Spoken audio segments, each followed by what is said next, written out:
حدثنا عبد الله بن مسلمة عن مالك عن زيد بن أسلم عن عطاء بن يسار عن ابن عباس قال قال النبي صلى الله عليه وسلم أريت النار فإذا أكثر أهلها الناس يكفرن قيل يكفرن بالله قال يكفرن العشير ويكفرن الإحسان لو أحسنت إلى إحداهن الدهر ثم رأت منك شيئا قالت ما رأيت منك خيرا قط. بشر نہیں آن حضرت صلی اللہ علیہ وآلہ وسلم نے فرمایا مجھے دوزخ دکھلائی گئی تو اس میں زیادہ تر عورتیں تھیں جو کفر کرتی ہیں۔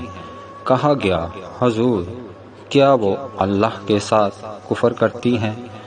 آپ صلی اللہ علیہ وآلہ وسلم نے فرمایا کہ خاوند کی ناشکری کرتی ہیں اور احسان کی ناشکری کرتی ہیں۔